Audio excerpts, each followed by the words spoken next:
विद्यार्थियों नमस्कार सभी को राधे राधे जय श्री कृष्णा। और मैं आपको बता दूं हिंदी अनिवार्य का पेपर आज मैं सॉल्यूशन करवाने वाला हूं। तो प्रिय विद्यार्थियों हिंदी अनिवार्य का पेपर बिल्कुल इजी था, सरल था। जिन विद्यार्थियों ने मेरा कोर्स ले रखा है उन विद्यार्थियों को तो बहुत ही इजी लगा। और बहुत सारे मुझे व्हाट्सएप पर बहुत सारे मैसेज आ रहे थे यूट्यूब पर, ठीक है, कि पेपर बिल्कुल ईजी था।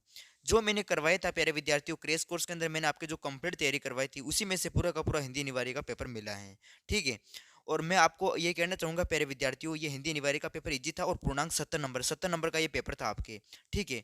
अगर 70 में से प्यारे विद्यार्थियों, बहुत से विद्यार्थी देखो यूट्यूब पर मैंने देखा भी कि पेपर हार्ड था। तो पेपर हार्ड नहीं था प्यारे विद्यार्थियों, इसमें मेहनत आपने नहीं की, पढ़ाई अच्छे से नहीं की आपने, ठीक है।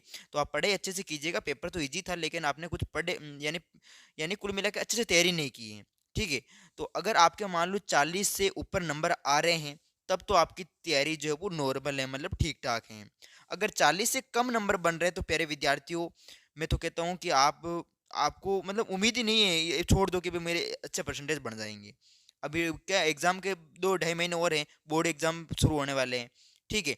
तो प्यारे विद्यार्थियों अगर आपकी अभी तैयारी बिल्कुल भी नहीं है तो अभी से स्टार्ट कर दीजिएगा। आप कहीं से भी पढ़ो लेकिन तैयारी शुरू कर दीजिएगा, ठीक है। और जैसा कि मैं तैयारी करवा ही रहा हूँ, महेंद्र ब्यावर कोचिंग हमारा एप्लीकेशन है, महेंद्र ब्यावर कोचिंग। कंप्लीट तैयारी मैं क्रैश कोर्स के अंदर करवा रहा हूँ प्यारे विद्यार्थियों। मैं दावा ठोक कर कहता हूँ, मैं गारंटी लेता हूँ प्यारे विद्यार्थियों, मैं पूरा का पूरा बोर्ड का जो पेपर है वो क्रैश कोर्स से मिलवा दूंगा। Mahendra Beawar coaching app download करके हिंदी का कोर्स ले लेना आप सभी विद्यार्थी, ठीक है। 299 रुपये का कोर्स मिलेगा लेकिन कंप्लीट तैयारी वहां पर देखो, नोट्स आपको मिल जाएंगे, कंप्लीट क्वेश्चन आंसर मिल जाएंगे चैप्टर वाइज। आपके आरो बुक, वितान बुक, पद्य खंड, आरो बुक का पद्य खंड सब कुछ व्याख्या सहित करवाई जाएगा वहां पर, ठीक है। चैप्टर को विस्तार से समझाया जाएगा। जितने भी पुराने पेपर होंगे वो पहले करवा दूंगा मैं। बोर्ड पेपर में गारंटी लेता हूँ कि क्वेश्चन एक भी बाहर नहीं जाने दूंगा क्रैश कोर्स से, ठीक है। तो आप ज्वाइन कर लेना Mahendra Beawar coaching app download करके। बाकी अगर आप भूगोल, राजनीतिक विज्ञान इनकी बुक मंगाना चाहते हैं तो ये नंबर दे रहा हूँ, इन नंबरों पर मैसेज कर देना, 8955661301। चलो स्टार्ट करते हैं प्यारे विद्यार्थियों हिंदी का पेपर, जिसमें देखो इस प्रकार से क्वेश्चन आए थे आपके लिए। मैंने ऐप के अंदर सब करवा रखे ये क्वेश्चन। पहला क्वेश्चन था, सही विकल्प चुनकर उत्तर उत्तर पुस्तिका में हमें उत्तर लिखने थे। पहला प्रश्न था ये थोड़ी तबीयत ठीक नहीं, इस वजह से मैं थोड़ा लेट आया आपके लिए। कर्नाट राज की प्रिय विजिका ने निम्न में से किसे कवि नहीं माना है? ब्रह्मा को, वाल्मीकि को, व्यास को, कालिदास को नहीं माना है, तो इसका डी आंसर हो जाएगा यहाँ पे। दूसरा है देखो, शाब्दिक अर्थ में असंभव होते हुए हुए भी नियामक सिद्धांत हैं। समता है, समता यानी समानता, ठीक है। तो ये याद रखने प्यारे विद्यार्थियों, ये भी इजी था। नेक्स्ट, भगत जी बेचते थे, तो ये तो आपको पता है, चूर्ण बेचते थे भगत जी, पंसारी की दुकान पे जाया करते थे वो। बालक ललचाया है, बालक किसके लिए ललचाया है? चांद के लिए। माँ से बोल रहा है कि मुझे वो चांद चाहिए। जब माँ उसको दर्पण दे देती है तब चांद का पूरा दृश्य वो दर्पण में दिखाई देने लग जाता है, ठीक है। इस तरीके से बालक को भगा दिया। तो बालक ललचाया है किसके लिए? चांद पे ललचाया है। तो ऑप्शन सी राइट हो जाएगा, बिल्कुल इजी वर्सन ही है। किस भाषा, किसी भी भाषा को जानने के लिए किसका ज्ञान बहुत होना आवश्यक है? तो व्याकरण का होना ज्ञान आवश्यक है। तो ये तो आपको पता ही है। भाषा को सीखने के लिए सबसे पहले किसकी जरूरत पड़ती है? व्याकरण की, ठीक है। किसी भी भाषा को शुद्ध रूप से बोलने में लिखने संबंधी नियमों की जानकारी देने वाला शास्त्र क्या है? व्याकरण ही तो है। नेक्स्ट, समाचार लेखन में किस शैली का प्रयोग? ये तो सबको पता है, उल्टा पिरामिड शैली है भाई। उल्टा पिरामिड शैली मोस्ट क्वेश्चन है, ये ध्यान रखना, आपके बोर्ड एग्जाम में भी मिलेंगे ये क्वेश्चन, ध्यान रखना, मोस्ट इंपॉर्टेंट है ये। आगे देखो, मैं पहुंचा तो सरकार मेरी राह देख रहे थे। यहाँ सरकार शब्द प्रयुक्त हुआ है, दत्ताजी राव के लिए प्रयुक्त हुआ सरकार शब्द, किसके लिए? दत्ताजी राव के लिए। भारत में पहला छापाखाना सबको पता है, गोवा के अंदर है ठीक है। संवाददाताओं के बीच काम की विभाजन और आमतौर पर उनकी दिलचस्पी और ज्ञान को ध्यान में रखते हुए किया जाता है। बीट बीट, ठीक है। संवाददाताओं के बीच काम का विभाजन मैंने बताया था, बीट बीट, ठीक है। इसी प्रकार से देखो अगला क्वेश्चन है, भाई ने पेपर भेजा थोड़ा, देखो यहाँ पे कोशिश की है इन्होंने लेकिन थोड़ी क्वालिटी में कमी है। किस शब्द शक्ति से मुख्यार्थ में बाधित होता है? तो लक्षणा शब्द शक्ति में मुख्यार्थ बाधा होता है, यानी किसी भी वाक्य का वो मतलब अर्थ निकलने में थोड़ी प्रॉब्लम, थोड़ी समस्या उत्पन्न होती है, तो वो लक्षणा शब्द शक्ति है। जब किसी वर्ण की आवृत्ति बार बार होती है तो वहां पर अनुप्रास अलंकार होता है, लेकिन अनुप्रास अलंकार का यहाँ पर प्रकार पूछ लिया है, तो प्रकार छेकानुप्रास है। कौन सा है? छेकानुप्रास। रुबाइया कविता में कवि ने किस भाषा का प्रयोग किया? तो रुबाइया में खड़ी बोली का प्रयोग किया है, सी राइट हो जाएगा इसमें, ठीक है। फिर दूसरा क्वेश्चन आपके एक एक नंबर के अंदर पूछे हैं, देखो प्रश्न को ध्यानपूर्वक पढ़े। यहाँ पर पूछा है कि विचार विनिमय, ठीक है। विचार विनिमय के माध्यम को क्या कहते हैं? तो विचार विनिमय के माध्यम को क्या कहते हैं? भाषा। भाषा क्या है? विचारों का आदान प्रदान है। मैं कई बार आपको बोलता हूँ, परिभाषा भी बोली है कि भाषा आप विचारों का आदान प्रदान होता है, तो विचार विनिमय के माध्यम को भाषा कहते हैं, ठीक है। सॉरी। हिंदी भाषा की जो लिपि वो कौन सी है? देवनागरी। कौन सी लिपि प्यारे विद्यार्थियों? देवनागरी लिपि है। किसी व्यक्ति के मूल उद्देश्य को प्रकट करने वाली सब शक्ति कौन सी? तो वो अभिधा सब शक्ति है। कौन सी है? अभिधा। तो यहाँ पर आपको तीसरे में अभिधा करना है, ठीक है। सुवर्ण को ढूंढते ढूंढत फिरे कवि व्यभिचारी चोर। पंक्ति में यहाँ पे अलंकार है। कौन सा अलंकार है पंक्ति में? यहाँ पे बताओ कौन सा अलंकार है प्यारे विद्यार्थियों? यहाँ पे श्लेष अलंकार हो जाएगा। श्लेष, बिल्कुल श्लेष अलंकार होगा यहाँ पे, ठीक है। रचना के आधार पर शब्द के कितने? 3 भेद होते हैं। कितने हैं? 3 भेद। चलो अब हम क्या है अगले गद्यांश देख लेते हैं एक बार। ये अपठित गद्यांश है, इसको आपको पढ़कर आंसर लिखना थे, ठीक है। देखो कि जिस सौंदर्य की भावना में मगन होकर मनुष्य अपनी प्रत्यक्ष सत्ता की प्रतित्व का विसर्जन करता है, वह अवश्य एक दिन विभूति है। भक्त लोग अपनी उपासना या ध्यान में इसी विभूति का अवलंबन करते हैं। तुलसी और सूर्य ऐसे सगुण सगुण सगुणोपासक भक्त राम और कृष्ण की सौंदर्य भावना में मगन होकर ऐसी मंगल दशा का अनुभव कर गए हैं जिसके केवल केवल केवल्य या मुक्ति की कामना का कहीं पता नहीं लगता। कविता केवल वस्तुओं के ही रंग रूप के सौंदर्य की छटा नहीं दिखाती, प्रत्यु कर्म और मनोवृत्ति के सौंदर्य के भी अत्यंत मार्मिक दृश्य सामने रखती हैं। वे जिस प्रकार विकसित कमल, रमणी के मुखमंडल आदि का सौंदर्य मन में लाती हैं, उसी प्रकार उदारता, वीरता, त्याग, दया, प्रमोदकर्ष इत्यादि कर्मों और मनोवृत्तियों का सौंदर्य भी मन में जो है जमाती है। जिस प्रकार वे शव को नोचते हुए कुत्तों और श्रृंगालों के विभत्स व्यापार की झलक दिखाती हैं, उसी प्रकार यहाँ पे जो है कुर्रों की हिंसा वृत्ति और दुष्टों की ईर्ष्या आदि की क्रूरता से भी शुद्ध करती है। इस क्रूरता का अवस्थान सौंदर्य की पूर्ण और स्पष्ट अभिव्यक्ति के लिए समझना चाहिए। जिन मनोवृत्तियों को अधिकतर बुरा रूप हम संसार में देखा करते हैं, उनके भी सुंदर रूप कविता ढूंढ कर दिखाती है। दस दस वदन नितकरी राम के क्रोध के सुनते पर कौन मोहित ना होगा? कौन मोहित ना होगा? तो प्यारे विद्यार्थियों इस गद्यांश में देखते हैं कैसे कैसे प्रश्न पूछे हैं। भक्त लोग किस विभूति का अवलंबन करते हैं? तो भक्त लोग प्यारे विद्यार्थियों सौंदर्य की भावना में मगन होकर मनुष्य अपनी प्रत्यक्ष सत्ता के प्रतीक का विसर्जन करता है। जैसे अभी क्वेश्चन में हमने पढ़ा था, भक्त लोग किस विभूति का अवलंबन करते हैं? अभी आपने देखा था हमने, यहाँ पे देखो भक्त जो जिसमें भावना में मगन होकर मनुष्य अपनी प्रत्यक्ष सत्ता के प्रति विसर्जन करता है, तो ये आंसर हो जाएगा यहाँ पे। भक्त लोग अपने, देखो ये हो जाएगा यहाँ से, भक्त लोग अपनी उपासना या ध्यान में इसी विभूति का अवलंबन करते हैं, ठीक है। ये आंसर हो जाएगा इसका, ठीक है। फिर अगला देखो, कविता क्या दृश्य दिखाती है? कविता क्या दृश्य दिखाती है?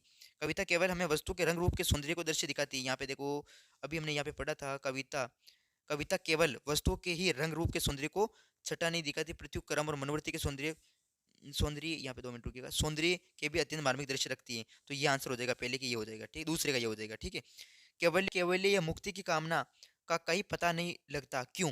तो जैसे इसका आंसर हमने यहाँ पर पढ़ा था प्यारे विद्यार्थियों, ये आया देखो, ये आया केवल की मुक्ति का कामना का कहीं पता नहीं लगता। इसका आंसर यहाँ से हो जाएगा प्यारे विद्यार्थियों, तुलसी और सूर्य ऐसे सगुण पर भक्त रामकृष्ण की सौंदर्य भावना में मगन होकर ऐसी मंगल दशा का अनुभव कर गए जिसके जिसके सामने केवल या मुक्ति की कामना का कहीं पता नहीं लगता। ये आंसर हो जाएगा, ठीक है। फिर अगला क्वेश्चन देखो, कवि कर्मों और मनोवृत्तियों का उल्लेख किया, तो इसका आंसर हमने यहाँ पर पढ़ा था, देखो यहाँ पे कविता केवल वस्तु के रंग रूप के सौंदर्य नहीं दिखाती, प्रत्यु कर्म और मनोवृत्तियों के सौंदर्य के भी अत्यंत दृश्य रखती है। ये आंसर हो जाएगा, ठीक है। उसी प्रकार से आगे देखो, अ, पांचवा क्वेश्चन, देश वदन का क्या अर्थ हो? देश वदन का मतलब देश का एक चेहरा, देश का चेहरा हो जाएगा, देश का मुंह, ठीक है। ये आंसर हो जाएगा। उक्त गद्यांश का शीर्षक बताओ, तो उक्त गद्यांश का शीर्षक यहाँ पर हो जाएगा सौंदर्य की दिव्य विभूति, ठीक है। ये हो जाएगा इसका आंसर। चलो फिर अगले क्वेश्चन की बात करते हैं। देखो अगला चौथा क्वेश्चन, अब ये है आपके सामने ए पठित पद्यांश। ए पठित पद्यांश पूछा आपको, तो ए पठित पद्यांश की भी आपको यहाँ पे जो है व्याख्या करके बतानी है। प्यारे विद्यार्थियों देख सकते हो आप सभी इस पद्यांश को थोड़ा ध्यानपूर्वक पढ़ना है आपको, फिर पूछे गए प्रश्नों का आंसर आपको देना है। कवि स्वयं स्वयं से प्रश्न क्यों करता है? तो कवि स्वयं से प्रश्न क्यों करता है? कवि स्वयं से प्रश्न इसलिए करता है, आप बता सकते हैं कि स्वयं को तलाशने, अपने अक्स को पहचानने, ठीक है, और जीवन के पक्षों को जानने के लिए जो है वो खुद स्वयं से प्रश्न करता है। इस प्रकार से बता सकते हो, स्वयं को तलाशता है, ठीक है। ये आंसर हो जाएगा इसमें। फिर अगला है देखो, कवि मौन क्यों है? तो कवि क्यों मौन है प्यारे विद्यार्थियों? कवि मौन इसलिए है क्योंकि वो जो है अपने दिल में कोई कसक दबाए हुआ है, जैसे जज्बातों पर नियंत्रण लगाए हुए हैं, आवाजों के शोर जो है वो थामे हुआ है, ठीक है, और काल की मर्यादा में बंधा हुआ है, इसीलिए जो है वो कवि मौन है। यहाँ पे ये बता सकते हो आप सभी, ठीक है। फिर अगला फिर अगला क्वेश्चन देखो, कवि अनुराग का संसार कैसे रचता है? कवि अनुराग का संसार जो है वो कैसे रचता है? ये ऐसे प्रश्न है। तो कवि अनुराग का जो संसार है प्यारे विद्यार्थियों, ये बता सकते हैं कि अनुभवों को शब्दबद्ध करके अनुराग का जो है वो सुखद संसार रचता है, ठीक है। गीत गाकर अनुभवों को शब्दबद्ध करके जो है वो कवि जो है यहाँ पे संसार रचता है। फिर अगला क्वेश्चन है, कवि स्वयं को कहाँ और क्यों तलाशता है? कवि स्वयं को कहाँ और क्यों तलाशता है? तो कवि जीवन की आपाधापी में भागते हुए संबंधों के बीच स्वयं को तलाशता है, क्योंकि वे अपने वास्तविक स्वरूप और जीवन के उद्देश्य को जानने का प्रयास कर रहा है। फिर यहाँ पे पद्यांश का उचित शीर्षक क्या हो जाएगा? पद्यांश का शीर्षक हो जाएगा प्यारे विद्यार्थियों की, कवि हूं मैं, ठीक है। स्वयं को तलाश हो सकता है, ठीक है, स्वयं की तलाश कर रहा है, ये हो जाएगा इसका प्रमुख शीर्षक।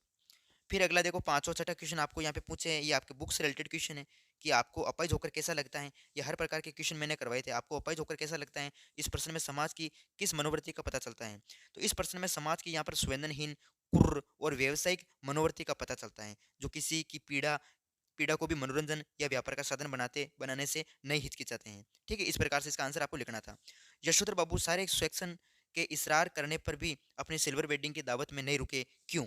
तो इसका आंसर आप लिखेंगे, यशोधर बाबू जो है पुराने विचारों के व्यक्ति थे। वे सिल्वर वेडिंग जैसी पाश्चात्य परंपराओं को पसंद नहीं करते थे, इसलिए सारे सेक्शन के आग्रह करने पर भी वे दावत में नहीं रुके। ठीक है, इस प्रकार से इसका आंसर लिखेंगे। सातवां क्वेश्चन ये था, खाना खाते खाते दादा ने लेखक से क्या वचन लिया। तो खाना खाते खाते दादा ने लेखक से वचन लिया, ये लिया था कि दिन भर खेत में काम करेगा, पाठशाला जाते समय अपनी किताबों को बस्ता घर पर ही छोड़कर जाएगा। ऐसे ऐसे जो है वचन लिए थे। फिर अगला है, सूचनाओं के स्रोत कौन कौन से हैं। अब सूचनाओं के स्रोत प्यारे विद्यार्थियों इंटरनेट, पुस्तक, पत्रिका है, ये सब लिख सकते हो, टेलीविजन वगैरह। ठीक है। फिर अगला है आपके सामने इजी क्वेश्चन था ये सब कुछ। और फिर आपके देखो भक्तिन, यहाँ पे अगला क्वेश्चन देखो कि भक्तिन और मेरे बीच में सेवक स्वामी का संबंध है। भक्तिन और मेरे बीच में मतलब महादेवी भी के बीच में जो है वो सेवक सेविका का संबंध है, इस कथन को आपको बताना है। तो भक्तिन और लेखिका के बीच सेवक स्वामी का जो संबंध है, लेकिन ये संबंध सामान्य नहीं है। भक्तिन लेखिका को अपनी स्वामी मानती है, पर वे उनके आदेशों का पालन अपने शर्तों पर करती है, और लेखिका भी उसे परिवार के सदस्य जैसा मानती है। इस प्रकार से बता सकते हो। फिर अगला क्वेश्चन प्यारे विद्यार्थियों, काले मेघा पानी दे वाला है। इसको भी चलो देख लेते हैं। अथवा वाले में काले मेघा पानी दे संस्मरण के लेखक का उद्देश्य लिखिएगा। तो इस संस्मरण में लेखक का उद्देश्य लोक प्रचलित विश्वास और विज्ञान के बीच द्वंद्व को दिखाना है। लेखक ये स्पष्ट करना चाहते हैं कि आज भी समाज में जो है विज्ञान की अपेक्षा आस्था और अंधविश्वास का भी अधिक महत्व है। ठीक है, इस प्रकार से इसका आंसर लिख सकते हैं। 10वां क्वेश्चन आपके सामने है, पहलवान की ढोलक कहानी के मूल संवेदना लिखिएगा। तो पहलवान की ढोलक, ये तो प्यारे विद्यार्थियों आप कर सकते हैं, बिल्कुल इजी प्रश्न था। पहलवान की ढोलक वाला क्वेश्चन है। ठीक है, पहलवान की ढोलक कहानी की इसकी मूल संवेदना क्या है, ये मैंने आपको करवाया था। इसमें जो है वो लूटन पहलवान जो है, ठीक है, वो मतलब गांव में हैजा और मलेरिया जैसी बीमारियां फैल रखी थी, फिर भी वो ढोल बजाता रहा। ठीक है, और ढोलक की जो आवाज़ है वो गांव में जिजीविश और हिम्मत का कार्य कर रही थी। इस तरीके से आपको यहाँ पे लिखना था। फिर देखो यहाँ पे 11वां क्वेश्चन, 11वां क्वेश्चन देखो प्यारे विद्यार्थियों, ये भी मोस्ट है, लक्ष्मण की मूर्छा पर राम के प्रलाप का वर्णन करो। इस तरीके से ये सब क्वेश्चन मैंने करवा रखे हैं। आप देख सकते हैं, परिचय रघुवीर शाह हजारी प्रसाद द्विवेदी जी का आया है यहाँ पे। और ये आपके सामने पद्यांश है, जिसकी आपको यहाँ पे सप्रसंग व्याख्या करनी थी। छोटा मेरा खेद मैंने करवाया था प्यारे विद्यार्थियों, मॉर्निंग के अंदर करवाया था इसको। इसको मैंने कहा कि ये इंपॉर्टेंट व्याख्या है, और देख लो ये प्रश्न आपको देखने को मिल ही गया। ठीक है, छोटा मेरा खेद ये आ गया ना, सप्रसंग व्याख्या देख लेना, मेरी क्लास में से मिल जाएगा आपको। ठीक है, और ये 16वां क्वेश्चन आपके सामने ये है, सप्रसंग व्याख्या करनी है गद्यांश से। और ये 17वां और 18वां क्वेश्चन। चलो मिलते हैं। निविदा भी मैंने करवा रखी है, निविदा वाला अगर वीडियो आपने देखा है तो अच्छी बात है, नहीं देखा तो आप देख सकते हैं। बाकी प्यारे विद्यार्थियों, महेंद्र ब्यवर कोचिंग एप्लीकेशन डाउनलोड करके बोर्ड परीक्षा की अगर आप कंप्लीट तैयारी करना चाहते हैं तो मेरा क्रैश कोर्स ले लेना। क्रैश कोर्स के अंदर करवा रहा हूँ मैं शानदार तैयारी। ठीक है, चलो मिलते हैं और किसी नए टॉपिक के साथ। बस आज के लिए इतना ही। जय हिंद।